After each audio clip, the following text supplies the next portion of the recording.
بسم اللہ الرحمن الرحیم۔ السلام علیکم۔ روزی وائس چینل میں آپ سب کو خوش آمدید۔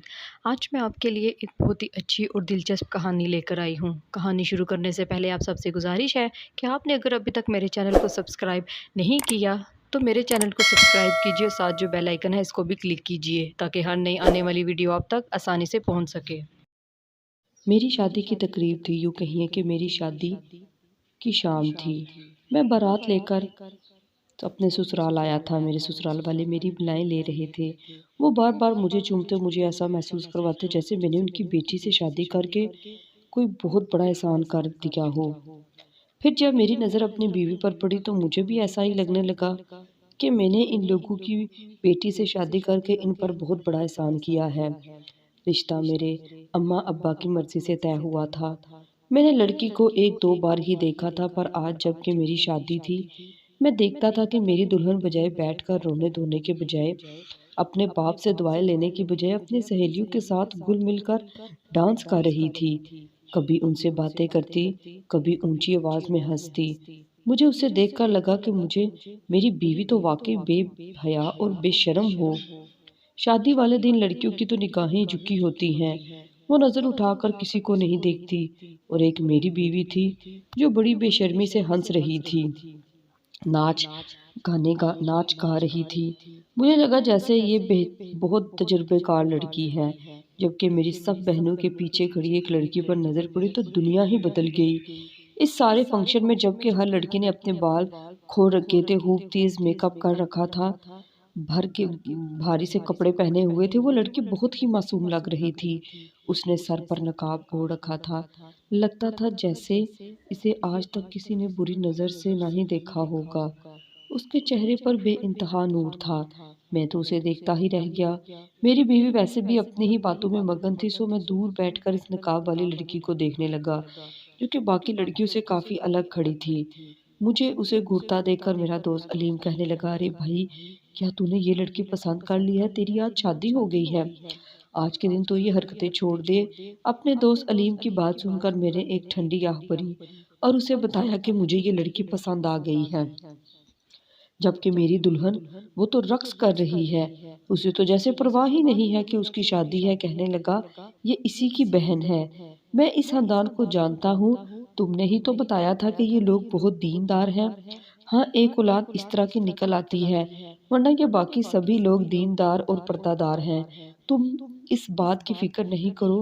علیم کی بات سن کر مجھے اور غصہ آ گیا، کیونکہ فکر نہ کروں میری آنے والی نسلوں کا سوال ہے۔ دیکھ نہیں رہے وہ لڑکی کیسے اچھل کود کر رہی ہے؟ اسے دیکھو تو سہمی، تمہیں نہیں لگتا کہ وہ بہت مختلف ہے؟ جبکہ وہ حجاب میں کھڑی ہے، اس کی جیسے بات ہی اور ہے۔ علیم یہ بات سن کر حیران رہ گیا، کہنے لگا، آج کے دن تو یہ ممکن نہیں ہے، اب تمہاری شادی ہو چکی ہے، اسی کے ساتھ گزارا کرو۔ پر سچ پوچھو تو میری نظر میں وہی لڑکی رہ گئی تھی۔ پھر علیم نے مجھے ایک اور بات بتائی جس سے میرا تجسس دگنا ہو گیا۔ کہنے لگا، یہ تمہاری بیوی شمائلہ کی بڑی بہن ہے، ابھی تک اس کی شادی نہیں ہوئی، جبکہ شمائلہ کی چھوٹی بہن نائلہ کی شادی ہو رہی ہے۔ مجھے یہ بات سن کر بہت پریشانی ہوئی تھی کہ اگر شمائلہ یعنی کہ میری بڑی بہن ابھی تک شادی نہیں کر رہی تو وہ کنواری تھی، تو چھوٹی بہن کی ماں باپ کو اتنی کیا جلدی پڑی ہوئی تھی کہ چٹ منگنی اور بٹ بیاہ والا معاملہ کیا؟ کہیں میری بیوی بد کردار تو نہیں؟ ایسا تو نہیں کہ وہ کسی اور کے ساتھ تعلق میں ہے؟ ورنہ ماں باپ چھوٹی لڑکیوں کی شادی جلدی ہرگز نہ کرتے۔ بس یہی بات مجھے اور زیادہ پریشان کر رہی تھی۔ میں نے سوچ لیا میں جلد از جلد اس لڑکی سے چھٹکارا حاصل کر لوں گا اور اس کی بڑی بہن شمائلہ سے شادی کر لوں گا، پر یہ اتنا آسان نہیں تھا۔ ہاں، مگر میرے دماغ میں یہ سوچ ضرور آ گئی تھی کہ اب میں ایسا ہی کروں گا جیسا کہ مجھے اچھا لگے گا۔ میں جب گھر گیا تو میرا موڈ سخت آف تھا۔ میری دلہن کمرے میں میرا انتظار کر رہی تھی، پر میرا اس کے پاس جانے کو جی ہی نہیں چاہ رہا تھا۔ میں اس کے خلاف سخت بدگمان ہو گیا تھا، پر میں کب تک بچتا۔ تھوڑی دیر بعد امی مجھے لڑکی کے کمرے میں چھوڑ آئی۔ میں نے اسے ایک نظر دیکھنا بھی گوارا نہیں کیا، وہ غسل خانے میں چلا گیا۔ فریش ہو کر باہر نکلا تو وہ بھی میری طرف دیکھ رہی تھی۔ اس نے اپنا گھونگھٹ خود ہی اٹھا لیا تھا، جیسے کہ مجھے اس سے توقع تھی کہ وہ ایسا ہی کرے گی۔ مجھے معلوم تھا کہ وہ پہلے ہی بے شرم تھی۔ خیر میں نے اس کی طرف کوئی توجہ نہیں دی اور سونے کے لیے لیٹ گیا۔ اسے بھی شاید دھچکا ہی لگا تھا کیونکہ وہ خود کو بہت خوبصورت سمجھ رہی تھی، پر میں نے اس کی طرف نظر اٹھا کر بھی نہیں دیکھا۔ میں سونے کے لیے لیٹ گیا اور جلد ہی نیند کی آغوش میں کھو گیا۔ تھوڑی دیر ہی گزری تھی کہ مجھے کسی کے اپنے پاس موجودگی کا احساس ہوا۔ یہ جان کر مجھے سخت حیرت ہوئی کہ میری بیوی مجھے جگانے کی کوشش کر رہی تھی۔ میں نے پوچھا کیا بات ہے، آرام سے سو جاؤ اور مجھے بھی سونے دو، مجھے سخت نیند آ رہی ہے، مجھے اٹھ کر بھی دفتر بھی جانا ہے۔ مگر وہ کسی اور مگر وہ کسی اور ہی طرح کی بات کر رہی تھی۔ بولی کہ مجھے ڈر لگ رہا ہے، میرے ساتھ باتیں کرو۔ میں سمجھ گیا کہ محترمہ خود سے پیش قدمی کرنے کی کوشش کر رہی ہیں۔ میں نے خاموشی اختیار کر لی، کہا کہ رہنے دو، میں تم سے کوئی بات نہیں کرنا چاہتا، مجھے تم سے نفرت ہے۔ میری اس بات پر وہ ہکا بکا ہو کر رہ گئی۔ خیر پھر میں سو گیا۔ صبح میری آنکھ کھولی، سوچا نہیں تھا کہ میری بیوی دوبارہ سے ویسی حرکت کرے گی جس سے میں اسے پہلے ہی منع کر چکا تھا۔ مجھے جھنجھوڑ کر کہنے لگی، اٹھ جاؤ نا، اب کیا تم اسی طرح مدہوش پڑے رہو گے؟ سب لوگ ہمارا انتظار کر رہے ہیں۔ میں لڑکی کی خود اعتمادی پر حیران رہ گیا۔ خیر اس نے مجھے اٹھایا، میں تیار ہو کر باہر آیا۔ سب لوگوں نے ہمیں شادی کی مبارکباد دی۔ ہم نے ایک ساتھ کھانا کھایا۔ میری بیوی کی حرکتیں بہت عجیب تھی، لگتا تھا جیسے یہ اس کی پہلی نہیں تیسری شادی ہو، اور وہ ہر کام خود ہی کرتی، ہر بات مجھ سے خود پوچھتی، جبکہ میرا رویہ کسی نئی نویلی دلہن جیسا تھا۔ میں اس سے بات نہ کرتا تو وہ خود ہی بات شروع کر دیتی۔ گھر والوں کے سامنے سب ٹھیک تھا، پر میں اسے نہیں چاہتا تھا۔ میرے دل میں بار بار شمائلہ کی تصویر گھوم رہی تھی، میں اسے اپنا بنانا چاہتا تھا۔ تبھی اپنے ایک دوست سے مشورہ کرنے کا سوچا۔ اس نے آج تک کئی لڑکیوں کو اغوا بھی کیا تھا، کئی لڑکیوں کے ساتھ اس کی دوستیاں تھی۔ وہ ایسا لڑکا تھا جسے لڑکیوں کی نفسیات کا بڑی ہی جلدی اندازہ ہو جاتا تھا۔ میں اس کے پاس پہنچا، میں نے اسے باقی بات تو نہ بتائی، بس کہا کہ وہ لڑکیاں پسند ہیں، میں ان میں سے ایک میری بیوی ہے جو میری بیوی نہیں ہے، مجھے وہ چاہیے۔ بولا کہ تم مجھ سے یوں ہی ملاقاتیں کر لو۔ میں نے کہا ایسا ممکن نہیں ہے، وہ بہت ہی مذہبی اور دیندار گھرانے کی ہے، وہ پردہ کرتی ہے، مڑ کر بھی مجھ سے دوستی نہیں کرے گی، وہ مر جائے گی لیکن میرا کہا نہیں مانے گی۔ کہنے لگا یہ تمہاری سوچ ہے، اگر تم کہو تو میں اسے تمہارے ساتھ بات کرنے پر آمادہ کر سکتا ہوں۔ میں نے کہا میں اس لڑکی کو اچھی طرح جانتا ہوں اور وہ ایسا کچھ نہیں کرے گی۔ پھر میرے دوست نے مجھے ایک بہت ہی عجیب بات کہی، بولا کہ تم مجھے کھل کر ساری بات بتاؤ۔ جب میں نے اسے بتایا کہ شمائلہ میری بیوی ہی کی بہن ہے تو ہنسنے لگا، بولا کہ پھر تو کوئی مسئلہ ہی نہیں، تم اپنی بیوی کے ساتھ اچھا رویہ اختیار کرنا شروع کر دو، اسے خوب محبت دو، پھر تمہیں بتاؤں گا تم نے کرنا کیا ہے۔ میں حیران ہو گیا، میں نے کہا اگر میں اپنی بیوی کے ساتھ پیار محبت سے رہوں گا تو وہ میری جان نہیں چھوڑے گی۔ اس نے کہا کہ میرا تجربہ مختلف ہے، تم اپنی بیوی کے ساتھ اچھا رویہ اختیار کرو، پھر میرے ساتھ آنا، میں تمہیں بتاؤں گا کہ آگے کیا کرنا ہے۔ اپنے دوست کی عقل پر حیران رہ گیا۔ میں نے اپنی بیوی کے ساتھ اچھا رویہ اختیار کرنا شروع کر دیا۔ وہ بھی سر برف پگھلنے پر بہت خوش تھی، مجھ سے محبت سے رہنے لگی۔ بولی کہ آپ مجھے بہت اچھے لگتے ہیں، آپ سے شادی کر کے میں بہت خوش ہوں، میرا دل چاہتا ہے کہ آپ جیسا شوہر میں سبھی کو لا کر دوں۔ اپنی بیوی کی ان بنچکانہ باتوں پر مجھے بہت غصہ آتا، پر اپنے دوست کے کہنے پر خاموش رہتا، کیونکہ اس نے مجھ سے وعدہ کیا تھا اگر میں اس کی دی ہوئی ہدایات پر عمل کروں تو وہ مجھے میری بیوی سے نجات دلا کر شمائلہ کو میری زندگی میں لا سکتا ہے۔ سو میں اپنی بیوی کے ساتھ بہت اچھے طریقے سے پیش آ رہا تھا، میری بیوی بھی خوش تھی۔ دن اسی طرح گزر رہے تھے کہ ایک دن یعنی کہ میری شادی کا 10واں دن تھا، جب میں نے اسے کہا ہمیں گھومنے پھرنے چلنا چاہیے، وہ بھی خوش ہو گئی۔ ویسے بھی ہم خاندان کی دعوتوں سے اب آزاد ہو گئے تھے، ہم لوگوں نے اب گھومنا پھرنا ہی تھا، اور میں نے دفتر سے چھٹیاں بھی لے رکھی تھی۔ میں نے کہا کہ ٹھیک ہے، میں تمہیں گھمانے پھرانے لے جاؤں گا، تم فکر نہیں کرو۔ میں اس کی ہر بات مانتا جا رہا تھا، جیسا کہ میرا دوست بشیر نے کہا تھا۔ یوں میں اپنی بیوی کو ہنی مون پر مری گھمانے کے لیے لے گیا۔ میری بیوی بہت خوش تھی، وہ دن ہم نے بہت خوشگوار گزارنے تھے، بلکہ میں تھوڑا تھوڑا شمائلہ کو بھولنے بھی لگا تھا۔ پھر اپنے دوست کی باتیں یاد آ جاتی کہ مرد کو چاہیے کہ وہ اسی عورت سے شادی کرے جسے وہ پسند ہے، ورنہ وہ ساری زندگی خوش نہیں رہ سکتا، نہ ہی اپنی بیوی کو خوش رکھ سکتا ہے۔ عورتیں سمجھوتا کر لیتی ہیں پر مرد نہیں کرتے، مری سے واپسی پر میرے دوست کا فون آ گیا، کہنے لگا مجھ سے اکیلے ہو کر بات کرو۔ اس کا انداز ڈرا دینے والا تھا۔ میں سوچ میں پڑ گیا، ہر ایسی کیا بات ہے؟ یوں میں بیت الخلاء میں جانے کا بہانہ کر کے گاڑی سے اتر آیا۔ میرے دوست نے مجھے فوراً فون کیا اور کہنے لگا کہ بس اب یہی موقع ہے جب تم اپنی بیوی سے جان چھڑا سکتے ہو۔ میں نے کہا کیسے؟ بولا کہ تمہارے لیے ایسا بندوبست کروں گا کہ تم حیران رہ جاؤ گے۔ تم نے مجھے 1 لاکھ روپے دیا ہے، وہ میں حلال کر کے رہوں گا۔ تم فکر ہی نہ کرو، بس تم ایسا کرو کہ آگے ایک دکان سے جا کر جوس لے لو، خود کو بھی دو اور اپنی بیوی کو بھی پلاؤ، لیکن ہاں جوس میں وہ گولیاں ملا دینا جو تمہاری بیوی کا کام تمام ہو جائے۔ اپنے دوست کی باتیں سن کر میرے رونگٹے کھڑے ہو گئے۔ کیا مطلب میں اپنی بیوی کی جان لے لوں؟ ہاں لے لو جان، جب تمہیں اپنی خوشی چاہیے تو تمہیں اس کے لیے کچھ بھی کر سکتے ہو۔ وہ پاگل مت بنو، میں اپنے دوست کی بات پر حیران رہ گیا اور وہ مجھے اکسانے لگا۔ میں نے سوچ لیا کہ ہاں ٹھیک ہے، جو بشیر کہہ رہا ہے وہی صحیح ہے، آخر وہ بھی تو ایک انسان ہے، ان باتوں پر یقین کرنا ہے، شاید میں ہی زیادہ ہی اچھا بن رہا ہوں۔ میں نے بشیر کے کہنے پر آگے جا کر ایک جوس کی دکان سے جوس لیا اور وہی کیا جو کہ اس نے بتایا تھا۔ مجھے ڈر بھی لگ رہا تھا، میرے ہاتھ کانپ رہے تھے، پر میں رکا نہیں۔ میں نے جا کر وہ جوس کا گلاس نائلہ کو تھما دیا۔ نائلہ نے خوشی خوشی لے لیا اور پینے لگی۔ تھوڑی ہی دیر گزری تھی کہ نائلہ بے ہوش ہو گئی۔ میں سمجھ گیا کہ جو اس نے کہا تھا وہ ہو گیا۔ میں نے گاڑی روکی، اسی وقت بشیر کا فون آ گیا۔ بشیر نے مجھے ہدایت دی کہ نائلہ کو گاڑی سے اتار کر باہر سڑک پر رکھ دو اور یہاں سے بھاگ جاؤ۔ میں نے کہا کہ اس سے تو میں پھنس جاؤں گا، کل کو جب نائلہ کو لاش یہاں سے ملے گی تو بات تو مجھ پر آئے گی۔ بولا کہ نہیں، تم اسے گہری کھائی میں دھکا دے دو اور جا کر شور مچا دینا کہ تمہاری بیوی مر گئی ہے اور باقی لوگ بھی اسے لینے کے لیے یہاں تک آ جائیں۔ بس پھر کیا ہوگا کہ آگے تو تم جانتے ہو۔ میں ابھی بھی یہی سوچ رہا تھا کہ سامنے سے ایک تیز رفتار گاڑی آئی، اس نے ہم دونوں کو ٹکر ماری اور اس کے بعد مجھے کچھ ہوش نہیں رہا۔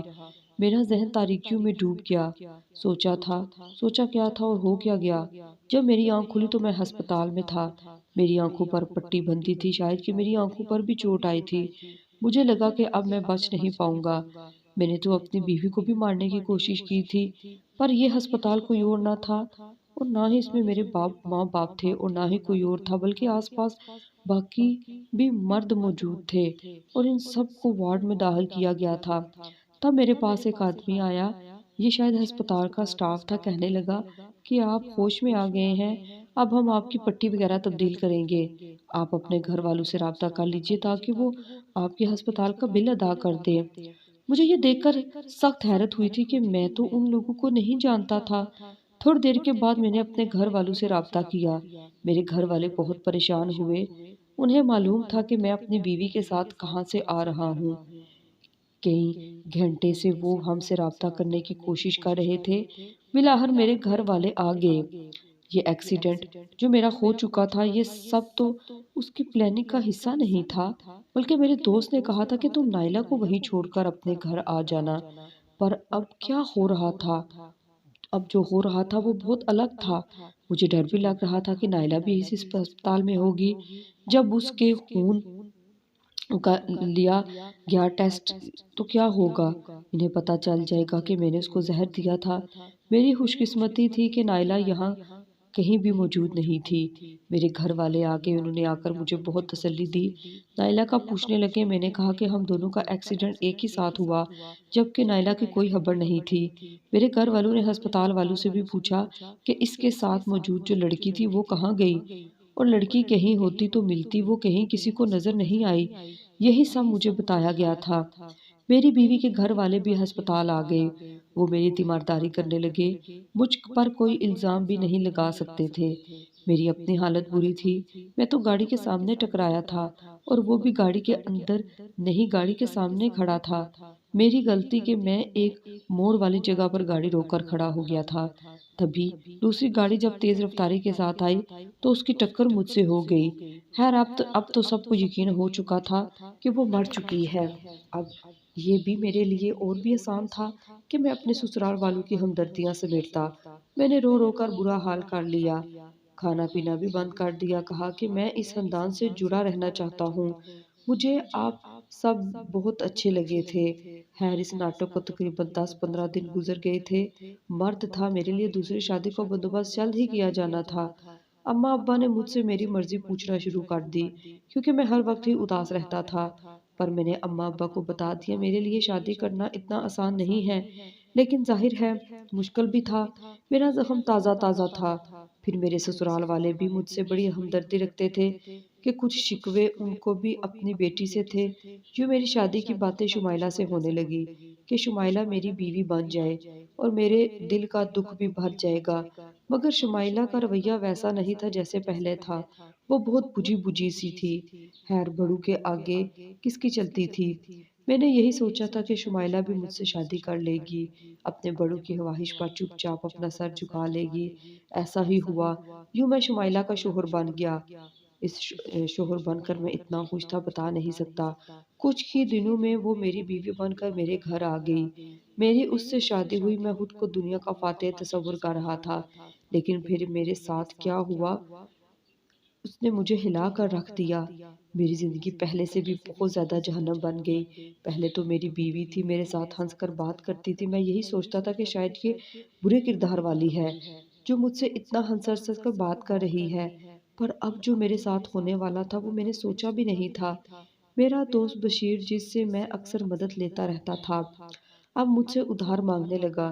میں نے کہا بشیر میں تمہیں پہلے ہی 1 لاکھ روپے صرف مشورہ دینے کے لیے دے چکا ہوں، اب ایسا تو نہیں کہ میں روزانہ تمہیں بھاری رقم دیتا رہوں، میرے لیے یہ بہت زیادہ مشکل ہے، مجھے اپنی بیوی کے ساتھ اپنی باقی کی زندگی بھی نبھانی ہے۔ بشیر بولا کہ تم میرے مشورے کے بغیر کچھ نہیں کر سکتے، اس لیے بہتر ہے کہ تم ہر مہینے کے 20-30 ہزار میرے اکاؤنٹ میں بھیجتے رہو۔ مجھے بشیر کی بات پر بڑا غصہ آیا۔ میں نے اسے قطع طلق کر لیا، مگر واقعی میں جب سے میں نے بشیر سے قطع طلق کیا میرے تعلقات میری بیوی کے ساتھ بگڑنے لگے۔ وہ تو مجھ سے دور دور رہتی جا رہی تھی۔ میرے ہاتھ پاؤں پھول گئے۔ میں نے سوچا کہ میں بھی بشیر کو یہ ساری بات بتا دوں۔ آخر کیا وجہ تھی جب بھی میں بشیر سے رابطہ کرتا میری بیوی کا موڈ میرے ساتھ اچھا ہو جاتا، اور جب بشیر مجھ سے بات نہ کرتا میری بیوی بھی مجھ سے لڑنے لگتی۔ میرا دل جلنے لگا تھا۔ شک کی آگ میں میرا خون ابلتا، مگر میں کچھ کر نہیں سکتا تھا کیونکہ مجھے اپنی بیوی پر شک کرنے کا کوئی حق حاصل نہیں تھا۔ مگر پھر وہ سچ بھی سامنے آ ہی گیا جس نے مجھے دن میں تارے اور رات میں سورج دکھا دیا۔ یہ اس دن کی بات ہے جب میں بہت خوش تھا۔ مجھے لگتا تھا میری بیوی اب ساری باتیں بھول گئی ہے۔ میں نے بھی دیکھا وہ تیار کھڑی تھی۔ میرا تو جیسے دل اچھلنے لگا تھا۔ ابھی تک میں نے اس پر کسی قسم کی کوئی زبردستی نہیں کی تھی۔ وہ اس رشتے میں آزاد تھی، پر وہ اس قدر مسکرا رہی تھی مجھے عجیب لگ رہا تھا۔ مجھے وہ پکڑ کر اندر لے گئی۔ اس کمرے میں کوئی نہیں تھا، کمرہ خالی تھا، اور یہ کمرہ اسی کے گھر میں تھا۔ آج شمائلہ نے مجھے اپنے گھر بلایا تھا، کہا تھا کہ دفتر سے میرے گھر آنا، میں مائکے میں ہی جا رہی ہوں۔ مجھے لگا تھا میرے ساس سسر مجھ سے بہت محبت سے پیش آئیں گے، لیکن آج ایسا نہیں ہوا۔ گھر میں کوئی نہیں تھا۔ شمائلہ مجھے استقبال کرنے کے لیے کھڑی تھی، وہی سامنے آئی اور بولی میرے ساتھ اندر چلو۔ میں سمجھا کہ شاید وہ مجھ سے محبت بھری باتیں کرے گی، پر ایسا نہیں ہوا۔ اندر جا کر اس نے میرے گلے پر چھری رکھ دی اور بولی بتاؤ مجھے تم نے میری بہن کے ساتھ کیا کیا تھا۔ میں اس کی یہ حرکت دیکھ کر حیران رہ گیا، غصہ بھی آیا، لیکن اس سے پہلے کہ میں کچھ اور کہتا میری بیوی کے بھائی بھی نکل آئے، بولے اگر تم نے ہمیں نہ بتایا کہ تم نے ہماری بہن کے ساتھ کیا کیا ہے تو ہم تمہاری کھال ادھیڑ دیں گے۔ اماں ابا تم پر یقین کر لیا ہے، پر ہمیں تم پر شک ہے، تمہارے دوست نے بھی ہمیں ایسا ہی اشارہ دیا ہے۔ میں سمجھ گیا بشیر نے اپنا کھیل کھیل لیا ہے۔ مجھے کیا کہنا تھا؟ میں تو انہیں کچھ نہ بتاتا۔ میری گھبراہٹ نے انہیں میرے بارے میں ہر وہ بات بتا دی تھی۔ میری بیوی کے بہن بھائیوں نے مل کر میرا فون ریکارڈ بھی نکلوا لیا، اور پھر جو ہونا تھا وہ تو میں سمجھ گیا تھا۔ میں 7 سال جیل کی سزا میں رہا جب تک میری بیوی غائب رہی۔ یہ سزا میں بھگتتا رہا کیونکہ میری بیوی کا قتل مجھ پر ثابت نہیں ہوا تھا، وہ گمشدہ تھی۔ 2 سال کے مسلسل تلاش کے بعد مری کے ایک قریبی گاؤں سے میری بیوی برآمد ہو گئی، پر وہ اپنی یادداشت کھو چکی تھی، اسے کچھ معلوم نہیں تھا۔ یوں مجھے بھی شک کی بنیاد پر بری کر دیا گیا، پر نائلہ نے مجھ سے طلاق لے لی کیونکہ وہ میری حقیقت جان گئی تھی۔ میں نے بھی جذبات کی روح میں بہہ کر اسے کئی بار یہ کہا تھا کہ میں نے تمہاری بہن کو چھوڑ کر تمہیں اپنایا۔ میں شروع سے انہیں یاد رکھتا تھا، جبکہ وہ چالاک لڑکی تھی، معصوم نہیں تھی۔ جتنی وہ دکھتی تھی اس نے میرے لیے ایسا گڑھا کھودا کہ میں نے اس سے زندگی بھر نکل نہ سکا۔ اب تو میں شادی کرنے کا سوچ بھی نہیں سکتا اور نہ ہی کوئی مجھے رشتہ دے گا۔ اپنی رہی صحیح عمر اسی طرح ٹیکسی پر چلا کر گزار دوں گا اور گزار رہا ہوں۔